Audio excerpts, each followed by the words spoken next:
2962 mètres, c'est la distance qui sépare le hameau de Port-Boulet à l'école des Moulins de Chouzé-sur-Loire. A priori, la loi indiquant que tout hameau séparé du chef-lieu par une distance de 3 km doit être pourvu d'au moins une école n'est donc pas applicable. C'est du moins ce qu'a voulu démontrer le maire de la commune en proposant un plan produit par un géomètre au tribunal administratif d'Orléans.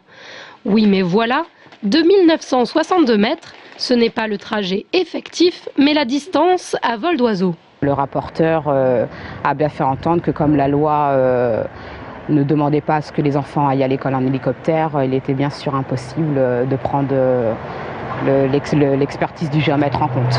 En réalité, l'établissement scolaire se trouve à 3,5 km du centre du hameau. C'est donc pour cette raison que le collectif des parents d'élèves a obtenu gain de cause, une décision qui devrait ravir les habitants de Port-Boulet, dont le quotidien a été quelque peu bouleversé depuis cette rentrée. À la mort du hameau, parce que c'était quand même le lieu pour se rencontrer, ça permettait aux grands-parents aussi de pouvoir récupérer leurs enfants, donc de sortir de chez eux. Il y a aussi pas mal de commerçants, donc ça se fait tout de même ressentir sur la vie du village.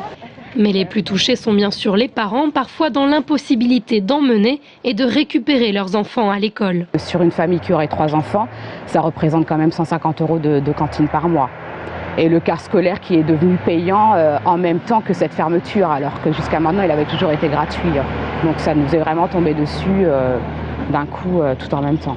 Depuis l'annulation de la décision du maire par le tribunal administratif d'Orléans il y a 2 semaines, les parents d'élèves attendent la réouverture de l'école du Mûrier.